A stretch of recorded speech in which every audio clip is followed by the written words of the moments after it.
where do you and Andrew Argue invest to gain growth and protect against inflation? Our own company.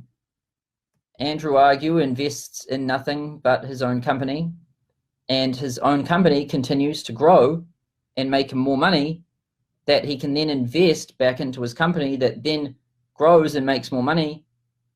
And that's how he does it. That's how I do it. Works really well. Like, inflation is roughly 3% a year, right? So therefore we must make at least 3 to 4% return on capital per year to stay in front of inflation. I can tell you that we make a lot more than that. We make more than that pretty much every single day. So that's how we do it. Not by investing in other things, but by investing in this. And I'll show you something pretty cool that no one even understands, which is pretty concerning, to be honest.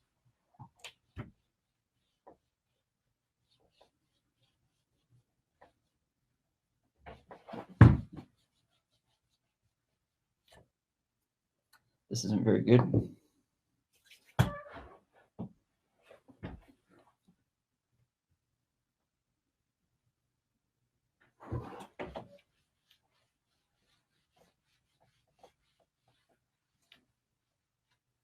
So the thing about investing money that no one understands, and it's like it blows my mind, is that, you know, if you've got your company here,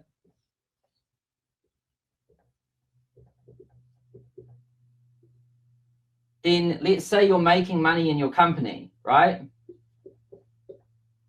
Then people think that if you're making money in your company, then what you need to do, what you must do, is invest that money in other things, like in real estate, for example. Like, take the money out of here and put it into here. And then from here will come, you know, money, right?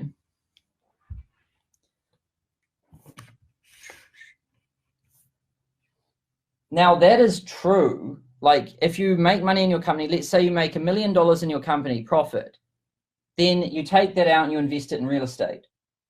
First of all, if you take $1 million out of your company properly into your, like if you take it into cleared personal funds, which you have to if you want to buy a house, then that 1 million that came out here,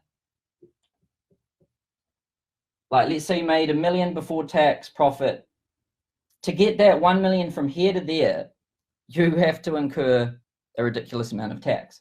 So like, you're going to have to pay corporate taxes, and then you're going to have to pay state taxes if there are any for the corporation.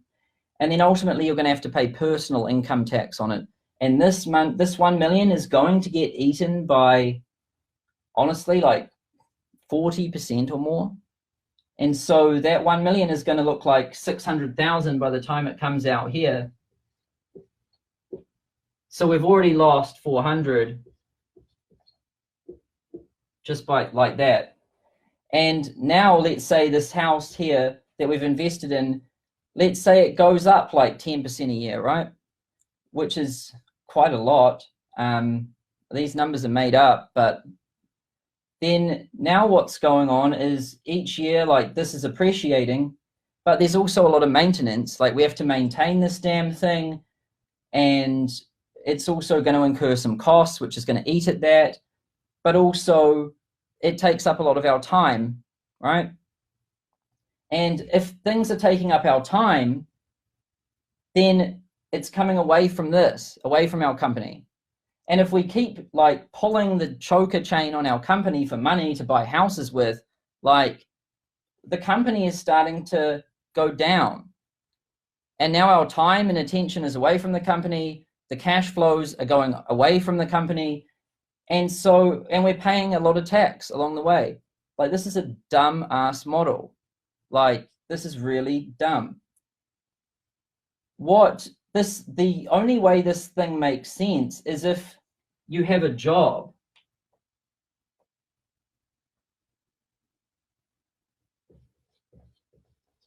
Right? I think this is where people get confused, because if you're an employee, honestly, like one of the best investments, like obviously one of the best investments is to start your own company. But let's say you're an employee and you don't have a company.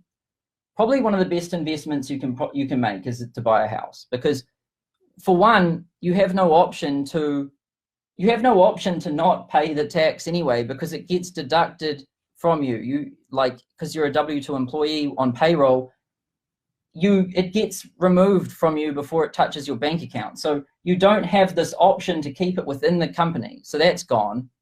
And then you don't have a company to invest in. So of course, like, it's better to put it in here than it is to just sit in your bank account. And it's better to put it in here than it is to spend it, right? Of course, that is true in that instance. But if you've got a company here, then that's not true. Well, let me make that more clear. It is only good to do this if the returns of this are greater than the returns of this. But then you got to ask yourself why you're even doing this in the first place, right? So that is the only instance. And when you do this, like this is, I'll tell you the problem with this model here.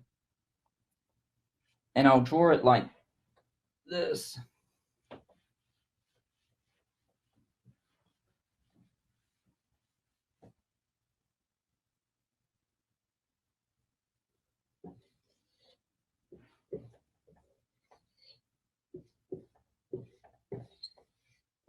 Right?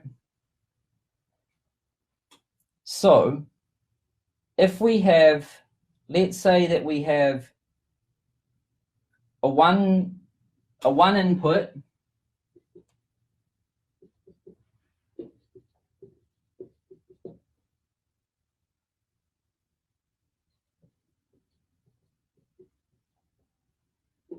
let's say we put a one input in, and then it goes through this thing here, and it comes out and we get a 2, right? So let's say this is our company. We put $1 in, $2 come out, and then we take that $2 and we invest it over in a property down here, right? And then we put that 2 in here. The problem with this whole model is that, like, if we keep trading $1 for $2 and then investing it in the house, and if this 2 comes out like each year and it gets to like a 2.02, like we're going from a 1 to a 2 to a 2.02, the curve on that, the growth curve is going to look like this. If we have output, which is money, first time, it's going to look like this. It's going to be linear, and it's going to be pretty flat, because the way this whole thing is set up. But if you've ever wondered why like how do you get an exponential curve, right? Like how do you get a curve like that? Most people have no idea how you actually get an exponential curve. And whenever we see any exponential curve or any exponential behavior anywhere in any system, anywhere in the universe, it is because of this.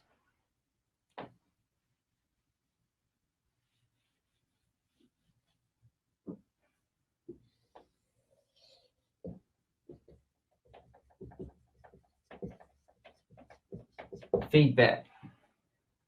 The presence of feedback in a system creates exponential behavior, because look what happens here.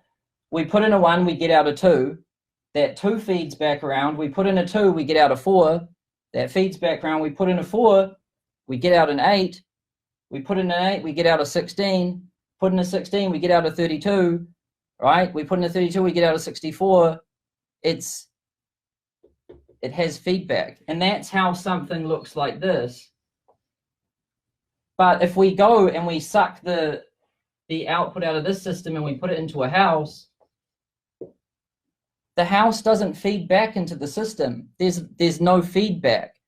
and we get taxed. So you get screwed. It's stupid. It makes no sense. There's no mathematic reason for it. Unless your entire company's purpose is buying real estate, like BlackRock or something, right? Like that, then that works, because their input is the return on the properties that they get, and then their output is the profit. So like they've engineered this thing for real estate. And if your company's purpose is real estate, then you can engineer a system like this for real estate. But the main vehicle to make money should be your business, and you should use the feedback mechanism. So that's why you get something that looks like that. So the more money we make in our business, think about it like this. If we spend $1,000 on ads and make $5,000, then it would be dumb to take that $5,000 and buy something with it. You would take that $5,000 and spend it back on ads, and then you would have $25,000, and then it would be dumb to spend it. Then you should keep feeding it back. Like, you want to keep getting the output and feeding it back around, and that's actually how you grow really fast. And so that's why when people ask me, Sam, why aren't you investing in real estate? Or Sam, why aren't you doing all of this crap? It's because of that. It makes no sense. And these people don't know how numbers work. But if you've ever wondered how anything has exponential behavior, it's because of the presence of feedback in a system. And like, if you want an example of this in like a scientific example that you would have observed sometime in your life, if you ever hear a microphone where it's close to the speaker, right? So the microphone is the input, that's where the sound wave comes in. The output is the speaker, that's where the sound wave comes out. The process in the middle is an amplifier, which amplifies the volume. And then what happens sometimes is the output, because the speaker's next to the microphone, it feeds back that amplified sound wave back into the input. And you've probably heard this before. It goes whoop, whoop, whoop, whoop, then it starts like screeching, and very quickly, like, everyone's like blocking their ears, and the system almost blows up, right?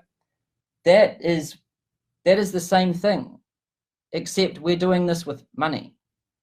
The amplifier is the business, the output is the return, the input is the investment capital, the working capital, and we want to introduce a feedback mechanism.